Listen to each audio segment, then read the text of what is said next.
আল্লাহ রাব্বুল আলামিন বলেন ওয়ালাকাদ খালাকনাল ইনসান, অবশ্যই আমরা মানুষ বানিয়েছি মিন সুলালাতিন মিন তিন, মাটির সারাংশ থেকে। কি থেকে? ব্যাখ্যা আবার তিনটা। কয়টা?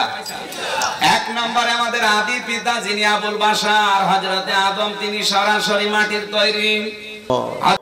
কোরআনের মধ্যে মানব সৃষ্টির পেছনে, আমি শুধু মানব সৃষ্টির পেছনে মানুষকে আল্লাহ রাব্বুল আলামিন তখন সেই বলছে যে কোরআনের মধ্যে বলে মানব সৃষ্টির ব্যাপারে ভুল আছে। কি ভুল আছে? তোমরা একবার বলছো মাটি পানি দিয়ে, একবার বলছো মাটি দিয়ে। আল্লাহ না না না, একবার বলছো না, একবার। কোরআন 7 জায়গায় 7 কথা বলেছে মানব সৃষ্টির ব্যাপারে। কোরআন বলছে হুয়াল্লাযী খালাকাকুম মিন তুরাব, তিনি সেই মহান সত্তা যিনি মানুষের সৃষ্টির শুরু করেছেন। মানুষের সৃষ্টির শুরু করেছেন মাটির উপাদান থেকে। মাটির উপাদান থেকে। এটা হচ্ছে, আমি বলছি কোরআন মানুষ সৃষ্টি সম্পর্কে 2টা কথা বলেছে। একটা হচ্ছে মানুষের কেমিক্যাল কনস্টিটিউশন, হযরত আদম আলাইহিস সালামের সৃষ্টি। এরপরে মানুষের বায়োলজিক্যাল কনস্টিটিউশন, যেটা মায়ের পেটে সন্তানের সৃষ্টি। মায়ের পেটে সন্তানের। তো মানুষের সৃষ্টির 2টা ধাপ, একটা আদম, আমাদের বাবা আদম, আর একটা হচ্ছে আমরা পরবর্তী জেনারেশন মায়ের পেটে। আদম আলাইহিস সালাম আমাদের বাবাকে সৃষ্টি করা হয়েছে মাটির পেট থেকে, আমাদেরকে সৃষ্টি করা হয়েছে মায়ের পেট থেকে। আদম আলাইহিস সালামের সৃষ্টি যেটা, এটাকে কোরআন বলছে কেমিক্যাল কনস্টিটিউশন, এক্সাক্ট সায়েন্স যেরকম বলছে। মানুষের পরবর্তী সৃষ্টিকে বলছে বায়োলজিক্যাল কনস্টিটিউশন। ওই সৃষ্টি সম্পর্কে কোরআন কি বলছে? আদম আলাইহিস সালামের সৃষ্টি। আপনারা, আমি, উলামায়ে কেরামও, আমরা যারা এই বিষয়গুলো নিয়ে কথা বলি তাদেরকেও বলবো, আপনারা এই কথাগুলো বলার সময় অনেক সাবধান। আপনারা বিষয়টা ডিপলি জানেন, জানার পরে তারপর বলেন। আপনি এমনভাবে বললেন না ভাষা যেন এটা হাস্যকর হয়ে না যায়। আপনি এমনভাবে বলবেন না আদম আলাইহিস সালাম আল্লাহর ইচ্ছে করেছে মাটি নিয়ে, আমরা যেমন গুদামঘর বানাই, আল্লাহ গুদামঘরের মতো আদম আলাইহিস সালামকে বানাই ফেলছেন। ঘটনা এরকম না। যুগের পর যুগ চলে গেছে, যুগের পর যুগ চলে গেছে। সূর্য বিজ্ঞান যেটা ব্যাখ্যা দিচ্ছে পরবর্তীতে, ছাত্রদেরকে বলছি, বেটা, বিজ্ঞান আর ইসলাম ধর্ম 2টার মধ্যে কোনো বিরোধ নাই। কেন নাই? বিজ্ঞানের বিষয় একটা, ধর্মের বিষয় আরেকটা। ধর্মের বিষয় হচ্ছে পরকাল, বিজ্ঞানের বিষয় ইহকাল। মারামারি হবে না। ধর্মের উদ্দেশ্য আর বিজ্ঞানের উদ্দেশ্য এক না। বিজ্ঞানের উদ্দেশ্য হচ্ছে কোনো বিষয়ের, পৃথিবীতে যা কিছু দেখা ধরা ছোঁয়া যায় এটার ব্যাখ্যা করা। ধর্মের বিষয়বস্তু হচ্ছে পরকালে মুক্তি লাভ করা। 2টার 2 বিষয়। বিজ্ঞান মানুষের ব্যাখ্যা, বিজ্ঞান মানুষের ব্যাখ্যা। ধর্ম ব্যাখ্যা দেয় না। ধর্ম একটা ফ্যাক্ট, একটা মূল ঘটনা আপনাকে বলে, এই ঘটনাটিকে ব্যাখ্যা করে বিজ্ঞান। বিজ্ঞান হচ্ছে মানুষের ব্রেইন, ধর্ম হচ্ছে আল্লাহর ব্রেইন। 2টা 2 জিনিস। 2টা, ট্রেন এবং প্লেন, 2টার মধ্যে অ্যাক্সিডেন্ট হবে কোনোদিন? কেউ যদি বলে ভাই কি একটা অ্যাক্সিডেন্ট দেখলাম ট্রেন আর প্লেনের মধ্যে, বিশ্বাস করবে কেউ? না, ট্রেন আর প্লেন অ্যাক্সিডেন্ট হবে না। 2টার চলার জায়গা 2টা, 2 জায়গায় চলে। আমি আপনাদের বোঝার জন্য, আলোচ্য বিষয়ের দিক থেকে 2টার বিষয় আলাদা, উদ্দেশ্যের দিক থেকে 2টার সাবজেক্ট আলাদা, স্কোপ অফ স্টাডির দিক থেকে 2টার বিষয় আলাদা। বিজ্ঞান এক জিনিস, ধর্ম ধর্ম পরকাল, বিজ্ঞান ইহকাল। ধর্ম গড গিফটেড নলেজ, এটাকে বলে গড ডিরাইভেড নলেজ। আর বিজ্ঞান মানে মানুষের জ্ঞান। ধর্ম একটা জিনিস বলে, বিজ্ঞান সেটাকে ব্যাখ্যা করে। বিজ্ঞান সেটাকে ব্যাখ্যা করে। ধর্ম ওই সমস্ত কথা বলে যেগুলা ধরা ছোঁয়া যায় না। বিজ্ঞান ওই সমস্ত কথা বলে না যেটা ধরা ছোঁয়া যায় না। বিজ্ঞান আর ধর্মের মধ্যে কোনো বিরোধ নাই। তো হঠাৎ করে সূর্যের থেকে একটা আলো ছিঁড়ে, মানে সূর্যরশ্মি অর্থাৎ আগুনের গোলার মতো আর কি, ছিঁড়ে জমিনে পড়েছে। এটা ঠান্ডা হতে অনেক সময় লেগেছে। ঠান্ডা হতে হতে হতে হতে এটা একটা টেম্পারেচার কমতে কমতে কমতে কমতে একটা খাস জায়গার মধ্যে এসছে। সে খাস জায়গার মধ্যে 4টা জিনিস ডেভেলপ করেছে, নাইট্রোজেন, অক্সিজেন, এরকম 4টা জিনিস। এগুলা দীর্ঘদিন থাকার পরে এখান থেকে 6টা উপাদান অস্তিত্বের মধ্যে এসছে। এই 6টা উপাদান, এটা আবার ঠান্ডা হতে হতে হতে এখানে সমুদ্র হয়েছে, পানি, মাটি। আপনি, এটা বিজ্ঞানের কথা। কোরআন কি করেছে? বিজ্ঞান যে বক্তব্যগুলা দিচ্ছে, কোরআন শুধু ফ্যাক্টটা বলছে। ফ্যাক্ট বলার সময় কোরআন বলছে কি দেখেন, প্রথম কথা, হুয়াল্লাযী খালাকাকুম মিন তুরাব, আল্লাহ তোমাদেরকে মাটির মূল উপাদান দিয়ে সৃষ্টি করেছেন। মাটি না, মাটির উপাদান, মাটির। করোনার আপনার একটা টিকা নিছি না, টিকা, করোনার টিকা দেখতে পানির মতো, কিন্তু ওই পানির ভিতরে যদি আপনি অ্যানালাইসিস করেন, অনেক ধরনের উপাদান জড়িত সেখানে। অ্যান্টিবায়োটিক ট্যাবলেটের মধ্যে লেখা থাকে তো ইনগ্রেডিয়েন্ট, বুঝছেন? ওষুধটা বানানোর সময় উপাদান যেটা ছিল, সেই উপাদান দিয়ে আল্লাহ আমাদেরকে বানিয়েছেন। আমাদের সৃষ্টির শুরু বাবা আদমের। 1 নম্বর আয়াত। 2 নম্বর আয়াত আল্লাহ বলছেন হুয়াল্লাযী খালাকা মিনাল মায়ে বাশারা, আল্লাহ পানি থেকে মানুষ সৃষ্টি করেছেন। পানি থেকে মানুষ সৃষ্টি করেছেন কেন? কারণ আমাদের ওই সৃষ্টির মধ্যে শুধু মাটি না, সেখানে পানির ব্যবহার হয়েছে। আচ্ছা, 2। 3 নম্বর আল্লাহ বলছেন কি, ওয়াল্লাযী খালাকাকুম মিন তিন, আল্লাহ রাব্বুল আলামিন তোমাদেরকে ভিজা মাটি থেকে সৃষ্টি করেছেন। প্রথমটা বলেছে মাটির উপাদান, দ্বিতীয়টা পানি, তৃতীয়টা ভিজা, চতুর্থ বলছে ইন্না খালাকনাকুম মিন তিনিন লাযিব, আমি তোমাদেরকে এঁটেল মাটি থেকে সৃষ্টি করেছি। এটাকে বলি স্টিকি মাড, লাসার মতো লাগা যায়, এঁটেল। 4টা হয়ে গেছে না? এরপরে 5 নম্বরে বলছে ওয়ালাকাদ খালাকনাল ইনসানা মিন সুলালাতিম মিন তিন, ওয়ালাকাদ খালাকনাল ইনসানা মিন সুলালাতিম মিন তিন। আমি মাটি, তুমি যদি মাটিকে কেমিক্যাল স্টাডি করো, তো মাটির যে উপাদানগুলো আছে, মৌলিক উপাদান, সেই জায়গা থেকে আমি তোমাদেরকে সৃষ্টি করেছি। এটা হচ্ছে কেমিক্যাল এক্সট্রাক্ট অফ ক্লে। আপনি যদি সেটাকে ইংরেজিতে ট্রান্সলেট করেন কি হবে? I have created you, অথবা we have created you from the extract, কি বলে, from the chemical extract of clay, অর্থাৎ মাটির মূল উপাদান থেকে আমি তোমাদেরকে সৃষ্টি করেছি। নাম্বার 6, খালাকাল ইনসানা মিন সলসালিন কাল ফাখার, আমি তোমাদেরকে সৃষ্টি করেছি কোত্থেকে? মাটির উপাদান। কোত্থেকে? তুমি মাটিকে পুরালে মাটি টনটনে হয়ে যায় না, সেই টনটনে শুকনো মাটি থেকে আমি তোমাদেরকে সৃষ্টি করেছি। 7 নাম্বার, বলতে বলতে শেষ পর্যন্ত আল্লাহ রাব্বুল আলামিন কোরআনে পাকের মধ্যে ইরশাদ করেন ওয়ালাকাদ খালাকনাল ইনসানা মিন হামাইম মাসনুন, আমি তোমাদেরকে এমন মাটি থেকে সৃষ্টি করেছি যেটা গন্ধযুক্ত মাটি। 7 ধরনের বলেছে না?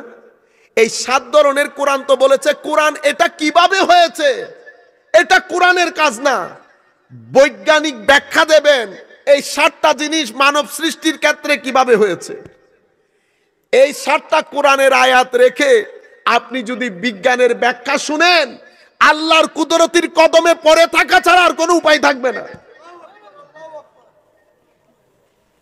বিজ্ঞান যখন ব্যাখ্যা দেন, ওই শুষ্ক বললাম না, গোলা নিচে পড়েছে, ঠান্ডা হয়েছে, পানি হয়েছে, সেই পানি, অতঃপর পানির সমুদ্র পাড়ের মধ্যে মাটি, ওই মাটির উপাদান, সেখানে পানি মিক্স হয়েছে, এক সময় গন্ধযুক্ত হয়েছে, সূর্যের তাপ পড়েছে, সেটা আবার শক্ত হয়েছে। অর্থাৎ কোরআনে যে 7টা কথা বলেছে, বিজ্ঞান যখন এটার ব্যাখ্যা দেয়, বিজ্ঞান এটার বাইরে যাইতে পারে না। এবং এই মানুষকে যখন আল্লাহ সৃষ্টি করেছেন, আল্লাহ একটা উদ্দেশ্য নিয়ে সৃষ্টি করেছেন। সেটা কি? আল্লাহর ইবাদত। এবং সেই উদ্দেশ্য আমাদেরকে জানান দেওয়ার জন্য 1জন 2জন না, তো আল্লাহ রাব্বুল আলামিন লাখো নবী আল্লাহ রাব্বুল আলামিন আমাদের কাছে প্রেরণ করেন, 313 জন রাসূল সহ। আমাদের উদ্দেশ্যটা আমাদেরকে স্মরণ করিয়ে দেওয়ার জন্য, এদের ধারাবাহিকতায় ওই উদ্দেশ্য জানান দেওয়ার জন্য আমার নবী কোরআনে পাক নিয়ে এসেছেন। সুতরাং আমরা মুসলমানদের হাতে আমার নবী এবং আমার নবীর নবুয়তের উপর সবচেয়ে বড় প্রমাণ কোরআনে পাক। আমার নবী আল্লাহর সবচেয়ে বড় দলিল, আর আমার নবীর সবচেয়ে বড় দলিল হচ্ছে কোরআনে পাক। আমার নবীর সবচেয়ে বড় দলিল কোরআনে পাক। তো আমার নবী আল্লাহর বুরহান, আমার নবী আল্লাহর কদ জাআকুম বুরহানুম, বুরহান বলা হয় আউকাদুল আদিল্লাকে, এমন দলিল যে আপনি ইদার উদার করতে পারবেন না, মেনে নেওয়া ছাড়া জিহ্বায় কামড় দিতে হবে। আমার নবীর নবুয়তের উপর সবচেয়ে বড় দলিল হচ্ছে কোরআনে পাক। সুতরাং আমরা যাই বলি, আমরা কোরআনের বাইরে যেতে পারবো না আমরা মুসলমানরা। কেন? কোরআনের বাইরে যাওয়াটা আমরা এফোর্ড করতে পারবো না। রয়ে গেল বিজ্ঞান, আপনি লাখ চেষ্টা করেন, এটার বাইরে যেতে পারবেন না। যদি বাইরে যেতে পারতো, বিশ্ব এটারে তুললে সমুদ্রে নিক্ষেপ করতো অনেক আগে। আখেরি একটা কথা বলি, যেটা সহজ কাজ ছিল সেটা কি? কোরআন আমেরিকাতে পাবলিশ হয়, ইংল্যান্ডে পাবলিশ হয়, বাংলাদেশে পাবলিশ হয়, ইন্ডিয়াতে পাবলিশ হয় না? মানুষ ইচ্ছে করলে পারতো না কোরআনকে 2-3 আয়াত বাদ দিয়ে বুলবাল করে কোনো একটা জায়গা থেকে পাবলিশ করে দেওয়া? পারতো না? ইজিলি পারতো। কিন্তু আমার আল্লাহ ওয়াদা দিয়েছেন, ইন্না নাহনু নাজ্জালনা যিকরা ওয়া ইন্না লাহু লাহাফিজুন, আমরা হেফাজত করব। 1400 বছর অতিবাহিত হয়ে গেছে, এখনো পর্যন্ত পৃথিবীর কেউ উল্টা সিধা করার দুঃসাহস দেখায় নাই। আমরা আর কথা না বাড়াই, 12:30 বেজে গেছে। সম্মানিত উপস্থিতি, এখন আমরা যে কাজটা করতে হবে সেটা হচ্ছে আমাদের ঘর থেকে, আমাদের এই যে আমরা মূল জায়গাগুলো থেকে সরে গেছি, যেটা আমাদের পূর্ববর্তী প্রজন্ম ছিল, যে বিষয়টা আমাকে দেওয়া হয়েছিল, আমি এখন 5 মিনিটের মধ্যে আমার বক্তব্য শেষ করে দেব, এবং এটা বড় ইম্পর্টেন্ট পয়েন্ট হবে। আমাদের পূর্ববর্তী প্রজন্ম, আমাদের ডান পাশে যিনি বসে আছেন বা 70 ঊর্ধ্ব যারা আছে, এটা একটা প্রজন্ম, আমরা একটা প্রজন্ম। আমাদের যারা বর্তমানে 20 বছর যাদের বয়স, তারা একটা প্রজন্ম। বাংলাদেশে এখন 3 প্রজন্মের লোক, 3 প্রজন্মের মধ্যে 20-25 বছরের যারা যুবক, সেই প্রজন্মের লোক বেশি। আমাদের 70-75 বছর প্রজন্মের লোক আস্তে আস্তে একেবারে নাইর দিকে চলে যাচ্ছে। আমরা আমাদের এক হাত এই প্রজন্মের উপর, আর এক হাত এই প্রজন্মের উপর। আমাদের যারা পূর্ববর্তী প্রজন্ম, 70-75 বছর যারা বয়স, তারা অনেক মানবিক মূল্যবোধ সম্পন্ন জাতি ছিল। মূল্যবোধ কাকে বলে? মূল্যবোধ বলে যে জাতির মধ্যে দায়িত্ববোধ থাকে, নিষ্ঠা থাকে, সততা থাকে, সহযোগিতা থাকে, নিয়মানুবর্তিতা থাকে, ডিসিপ্লিন। দায়িত্ববোধ যেটাকে রেসপন্সিবিলিটিস বলে, নিষ্ঠা যেটাকে সিনসিয়ারিটি বলে, সততা যেটাকে অনেস্টি বলে, নিয়মানুবর্তিতা যেটাকে ডিসিপ্লিন বলে, সহযোগিতা সহমর্মিতা যেটাকে কোঅপারেশন বলে। এই ছিল ওই জাতির পরিচয়, এদের বৈশিষ্ট্য। আপনি যদি ওই জাতির আকীদা ঈমান দেখে আপনি অ্যানালাইসিস করেন, আপনি দেখবেন সেই জাতির মধ্যে আমার নবীর এশক মহব্বত নিয়ে কোনো দ্বিমত ছিল না। হেন কোনো ঘর ছিল বাংলাদেশে ঈদে মিলাদুন নবীর জন্য মুরগি জবাই করে নাই? আলে বাইত রাসূলের মহব্বত নিয়ে সেই জাতির মধ্যে কোনো দ্বিমত ছিল না। মহরম শরীফে তো আমরা বিয়েও করাইতাম না। আপনি বলবেন হুজুর নাজায়েজ ছিল, আমি জায়েজ না জায়েজের কথা বলছি না, আমি ইমোশনের কথা বলছি। এরকম অনেক জিনিস জায়েজ। সেন্টু গেঞ্জি পরে শ্বশুর বাড়িতে যাওয়া জায়েজ, লুঙ্গি হাঁটুর নিচে পরে সেন্টু গেঞ্জি পরে শ্বশুর বাড়িতে যাওয়া না জায়েজ না জায়েজ? কেউ যাবেন? আমি জায়েজ না জায়েজ, আমি ইমোশনের কথা বলছি। সাহাবায়ে কেরামের আদব, সাহাবায়ে কেরামের বিষয়ে কেউ কোনোদিন জিন্দেগিতে কারো মুখে কোনো শব্দ ছিল না, না হযরত আমির মুয়াবিয়া রাদিয়াল্লাহু তাআলা। আউলিয়ায়ে কেরামের নিসবত, আউলিয়ায়ে কেরামের দরবারে যাওয়া, উলামায়ে কেরাম থেকে পানি পড়া নেওয়া, উর্স করা, এটা ওই প্রজন্মের একেবারে রন্ধ্রে রন্ধ্রে ছিল। ঈমান আকীদার দিক থেকে, আখলাকের দিক থেকে তাদের জিন্দেগির মধ্যে এই জিনিসগুলো ছিল। দায়িত্ববোধ, নিষ্ঠা, সততা, তারা নির্লোভ ছিল। এটা তাদের আমল, এটা তাদের আমল। এই আমলের কারণে তাদের হায়াতটা হায়াতে তাইয়্যিবা ছিল। কি ছিল? হায়াতে। কোরআনের মধ্যে আল্লাহ বলছেন না, মান আমিলা সালিহাম মিন যাকারিন আও উনসা ফালনুহইয়ান্নাহু হায়াতান তাইয়্যিবা। এটা দুনিয়ার কথা বলছে, কারণ পরে আয়াতে আখিরাতের কথা বলেছে। এই কাজগুলোর কারণে তাদের হায়াতটা হায়াতে তাইয়্যিবা ছিল। হায়াতে তাইয়্যিবা কেমন? হায়াতে তাইয়্যিবাকে আল্লাহ কোরআনের আরেক আয়াতে বলেছেন আমিনাতাম মুতমাইন্না। দারাবাল্লাহু মাসালান কারিয়াতান কানাত আমিনাতাম মুতমাইন্না ইয়াতিহা রিজকুহা রাগাদান মিন কুল্লি মাকান। তাদের হায়াতটা হায়াতে তৈয়বা কেমন হায়াত? আমিনাতাম মুতমাইন্না, পিসফুল। তাদের ভিতরে কোনো ফ্রাস্ট্রেশন ছিল না, ডিপ্রেশন ছিল না, টেনশন ছিল না। তাদের কোনো লোভ ছিল না, লোভ না থাকার কারণে কোনো টেনশন ছিল না। তারা এই গাছতলে বসে ঘন্টার পর ঘন্টা কথা বলছে। আসরের পরে বাজার করতে যাওয়ার জন্য 5 টাকা পকেটে নাই, কিন্তু তাদের মধ্যে কোনো হাহুতাশ। কেন যেন আল্লাহ মনে হচ্ছে তাদের উপর অবারিত ধারায় শান্তি নাজিল করত। ফ্রাস্ট্রেশন ছিল না তাদের জীবনে। ফ্রাস্ট্রেশন, ডিপ্রেশন এবং পিসফুল থাকার কারণে তাদের এই প্রভাব সমাজের উপর পড়েছে। কিভাবে? সমাজের মধ্যে ক্রাইম রেট ছিল না, ক্রাইম রেট কম ছিল। ডিভোর্স রেট অনেক কম। সমাজের মধ্যে মারামারি, দাঙ্গা হাঙ্গামা অনেক কম। বুঝতে পেরেছেন? ক্রাইম রেট, রেপ রেট অনেক কম, ইফটিজিং অনেক কম। মূল জায়গা কোথায়? তাদের ভিতরের প্রশান্তি। সেটা কেন? হায়াতে তৈয়বা। হায়াতে তৈয়বা কেন? আমল এবং ঈমান, আমল এবং ঈমান এবং চরিত্র। দেখেন, এটা তাদের প্রজন্ম। ইয়াতিহা রিজকুহা রাগাদান মিন কুল্লি মাকান। তাদের উপকার হয় এমন জিনিস আল্লাহ একেবারে বানের পানির মতো দিছে তাদেরকে, দেয় নাই? ও ভাই, গাছের ফল খেতে খেতে গাছের ফল শেষ হয়েছে, তারা খাইছে, এলাকাবাসী খাইছে, আমাদের মতো পোলাপান চুরি করছে, নিজের ঘর থেকে নিজে চুরি করে, ফলের গাছ নিজের, বন্ধু বান্ধব নিয়ে নিজেরা চুরি করছে। বুঝছেন? চুরি করতেছেন, আবার যার গাছের উনি জানেন চুরি করতেছে, কোন এখন বের হইও না কেন, পোলাপান গাছের উপর আছে। কি আজীব দুনিয়া। মাছ, ছেলেরা বিশ্বাসও করবে না, আমরা আমাদের জমিন থেকে যখন মাছ ধরেছি, আমরা তো কোনোদিন 5-10 কেজি মাছ আনি নাই, 20 কেজির নিচে। সেই 20 কেজি মাছ যদি বাজারে কিনতাম যাই, এখন 1 লাখ টাকা লাগবে। বুঝতে পেরেছেন? গাছের ফ্রুটস, সমুদ্রের মাছ, জমিন যখন সবজি উৎপাদন করত, তরমুজ তরমুজ তরমুজ, শেষ পর্যন্ত গরুও খাইতো নাই তরমুজ। এমন ভাবে ছিল আমাদের রিজক। সেই প্রজন্ম গেছে, নতুন প্রজন্ম, আপনারা যারা 20-25 বছর আপনারা আসছেন। আসার পর কি হলো? মান আমিলা সালেহান মিন যাকারিন ওয়া উনসা ওয়া হুয়া মুমিন। আপনাদের ঈমান নিচের দিকে চলে এসেছে। কিভাবে? আপনারা আমার নবীর শানে বেয়াদবির বাজার গরম করেছেন, ঈমান থাকার কথা না। আলে বাইতে রাসূলের শানে কথা বলা শুরু করেছেন। মুহররম শরীফ আসলে মুখ নিচে করে রাখেন, রবিউল আউয়াল শরীফ চলে যায়, খবর থাকে না। সাহাবায়ে কেরামের ব্যাপারে বেয়াদবির বাজার গরম, আউলিয়ায়ে কেরামের ব্যাপারে আপনাদের ভিতরে ঘটন।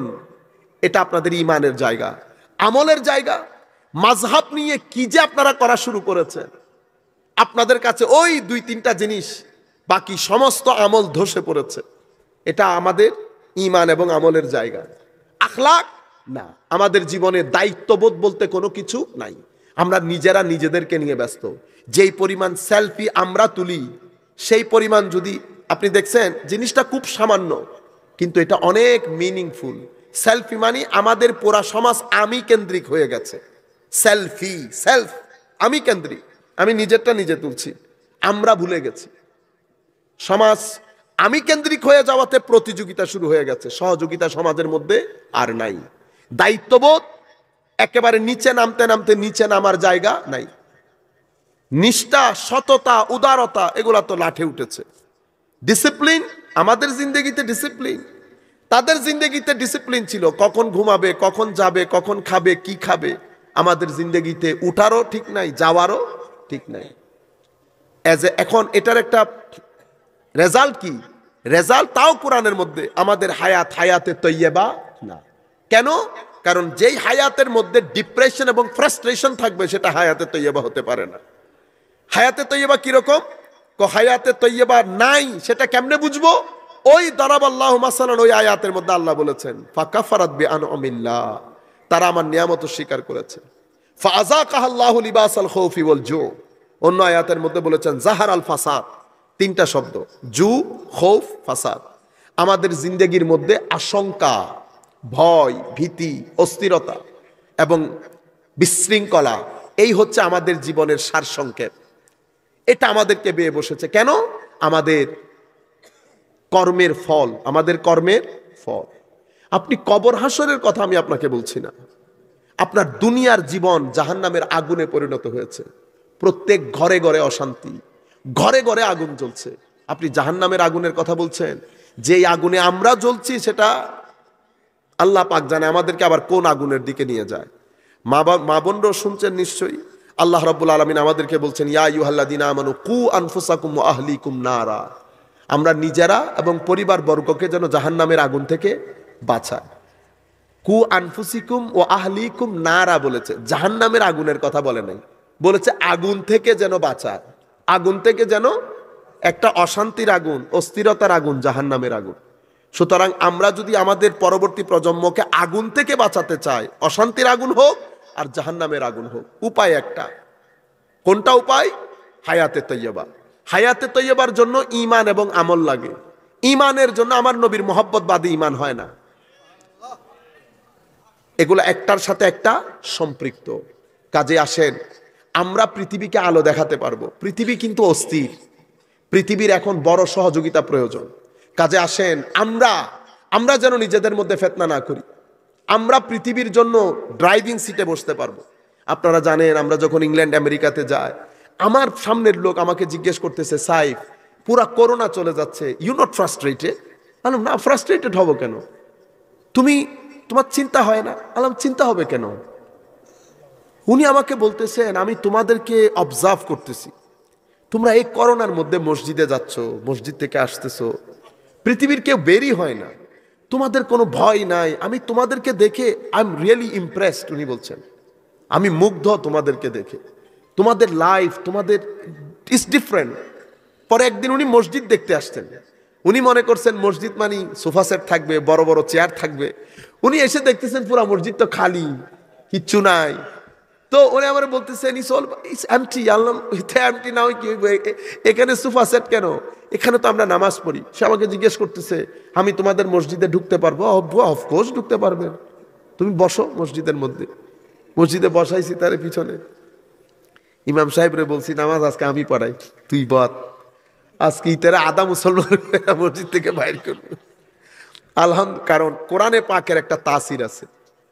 আপনি পাথর হৃদয়ে পানি বের করতে পারবেন। সেই কারণে আমার নবী বলছেন, তোমরা কোরআন পড়ার সময় মেলোডিয়াস ভয়েসে পড়বা। কোন ভয়েস? মেলোডিয়াস ভয়েস, অর্থাৎ খুব সুর দিয়ে, এমন সুর যেটা মানুষের ভিতরের মধ্যে একেবারে কুকুড়ে দেয়। আমার নবী বলছেন, তোমাদের মধ্যে যারা মাল্লাম ইয়াতা গান্না বিল কোরআন, গান, মেলোডিয়াস ভয়েস, সুর একেবারে দিল ভেঙে দেয়, এমন সুরে যারা কোরআন পড়ে না, তারা আমার অন্তর্ভুক্ত না। সুরকে, সুর দিয়ে কোরআনে পাক পড়াকে এত গুরুত্ব দিয়েছেন আমার নবী। কোরআন তো আপনি বুঝবেন না, কিন্তু কালামি ইলাহির একটা তাসির, সুরের আর একটা তাসির আপনার ভিতরে রেভলিউশন তৈরি করে ফেলতে পারবে। আমিও, আমার যতটুক মনে পড়ছে, রমজানের সময় ছিল, আমিও সূরা ফাতিহা, এরপরে শাহরু রমাদান আল্লাযী উনজিলা ফীহিল কুরআন হুদাল লিন-নাস বাইয়িনাতিন মিনাল হুদা ওয়াল ফুরকান।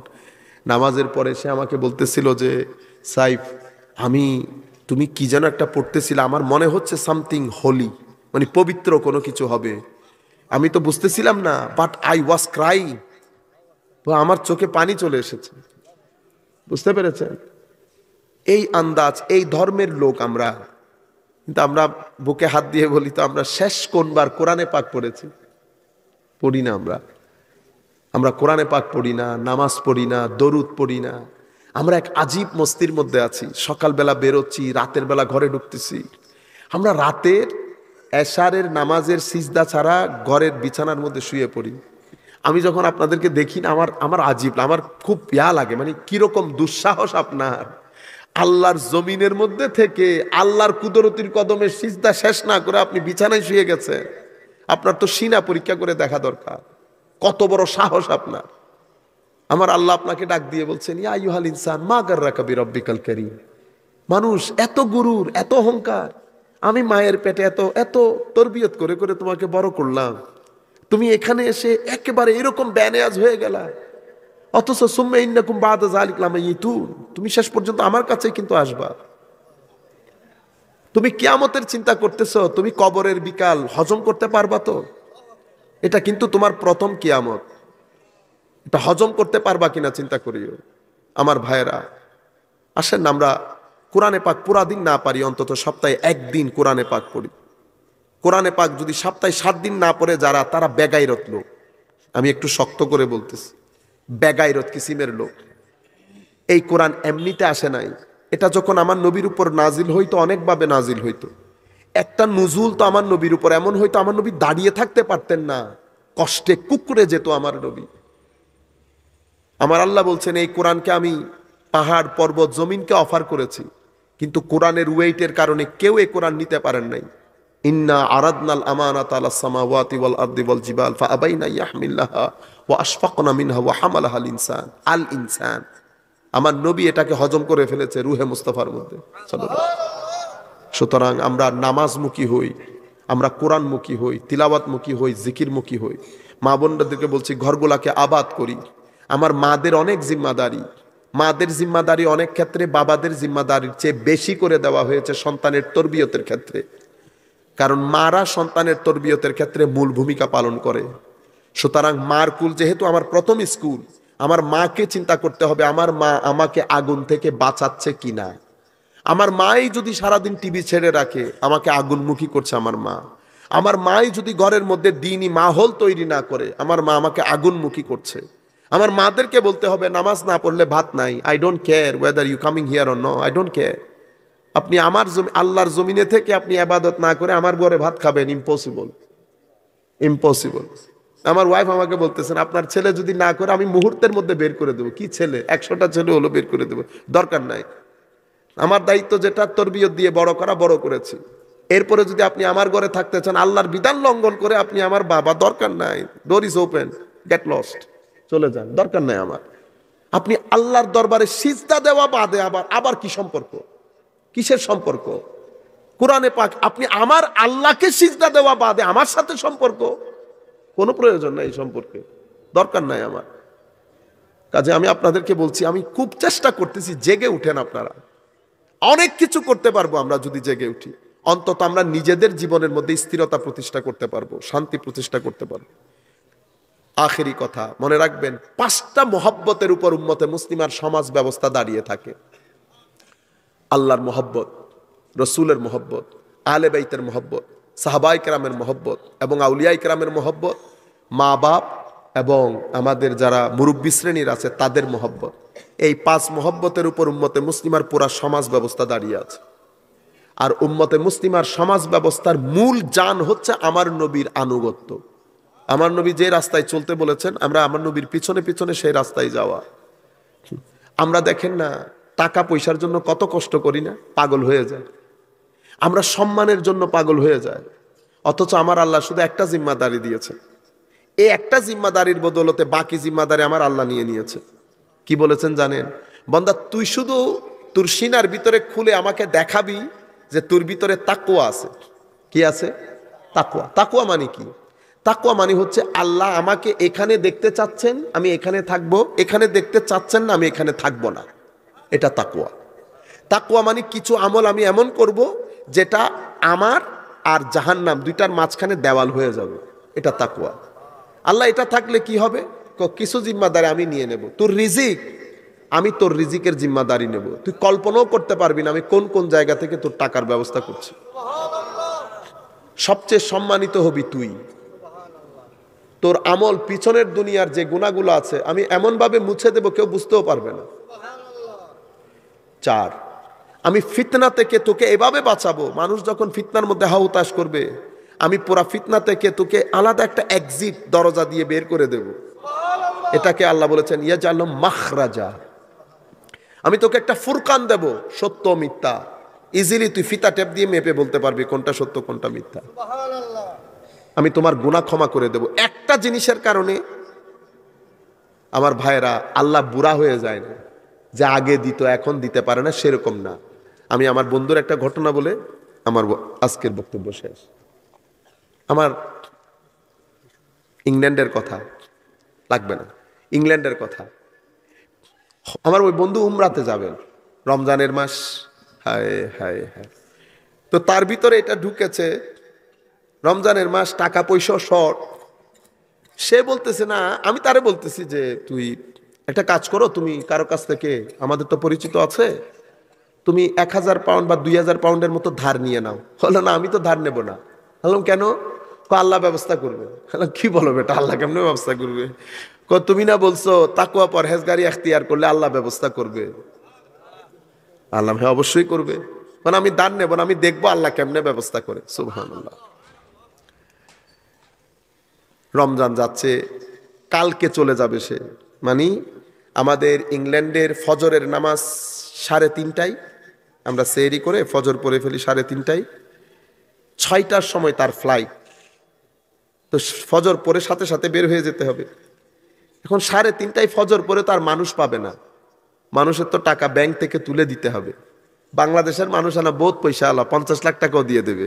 সেই দেশের লোকের আপনাদের মতো অত পয়সা নাই, 1000 টাকা ব্যাংক থেকে নিয়ে দিতে হয়। 1000 পাউন্ডটা অনেক পাউন্ড। তারাবির নামাজ পড়তেছে। এখন এগুলা সে আমাকে বলতেছে, ভাই তারাবির নামাজ যখন পড়তেছি শয়তান এমন ভাবে ডিস্টার্ব করতেছে আমাকে, সে খালি আমারে খোঁচাই যে এই বেটা অমুকরে ফোন দিয়ে টাকার কথা বলে ফেল, সময় চলে যাচ্ছে। আল্লাহ কি করে জানেন? আল্লাহর বান্দাদেরকে যখন আপনার ভিতরে এই তাকওয়া পরহেজগারি চলে আসে, আল্লাহ শয়তানের ওয়াসওয়াসা আপনাকে অ্যালার্ট করে দেয়। ক্লিয়ারলি আপনি আল্লাহ রাব্বুল আলামিন আপনাকে জানিয়ে দেবেন যে এটা শয়তানের ওয়াসওয়াসা, বান্দা বেঁচে থাকিস। সে বলতেছে এই যখন এরকম করতেছে, আমি আস্তাগফিরুল্লাহ পড়ে থুতু চিটাইয়া কোনো রকম আমি চাচ্ছি যে চলে যাক, আমি চাইবো না। তারাবি শেষ, বিতির শেষ, 12:30 1টা বাজে। আমাদের তারাবি শেষ হতে হতে আমাদের তারাবি শুরু হয় 11টায়, কারণ আমরা সামারের মধ্যে ইফতার করি 9:30টায়। 9:30টা আমাদের সেহেরি শেষ সময় 2:45, 2:45 থেকে তারপরের দিন 9:30, কারণ সামারের মধ্যে ওখানে সূর্য ডুবে না ধরতে গেলে, অলমোস্ট দিনই থাকে, কয়েক ঘন্টার জন্য রাত হয়, আবার দিনই দিন। আপনারা গেলে আপনাদের কাছে আশ্চর্য লাগবে, 9:30টার সময় সূর্য। যাই হোক, এখন তারাবির পরে আমরাও নামতেছি, সেও নামতেছে। নামতে নামতে হঠাৎ করে আমাদের এক পাকিস্তানি ভাই ডাকতেছে, এদিকে আস হুজুর, একটু এদিকে আসেন। ও বলতেছে বাইরে ভাই मसाला टसाला अभी ना सवाल करना भाई, मेरे पास टाइम नहीं है। ও মনে করছে কোনো মাসলা টাসলা জিজ্ঞেস করবে, তো বলতেছে হুজুর মাসালা না, এদিকে ইধার আয় না। তো গেছে, যাওয়ার পর আমি দূর থেকে দেখতেছি তাকে একটা সাদা এনভেলপ বের করে দিচ্ছে। ও বলতেছে না, আমি তো আপনার কাছ থেকে টাকা নিব না। दूर मियां, आपको क्या लगता है मैं आपको यूं दे रहा हूं पैसा? यानी আপনাকে আমি এমনি এমনি দিতেছি পয়সা? आपने ये लास्ट 5 years यानी पिछले 5 साल में आपने कभी देखा मुझे पैसा देते हुए? यानी गत 5 বছরে আপনি আমারে কোনোদিন দেখছেন পয়সা দিতে? हम बड़े सख्त यानी আমরা বড় কঠিন কাজ করে পয়সা কামাই, যারা তারে পয়সা দেই না। হুজুর গত রাত্রে আমি স্বপ্ন দেখছি, সাদা কাপড়ের এক ভদ্রলোক আমাকে বলতেছেন আপনাকে যেন এই পরিমাণ টাকা দিয়ে দেই।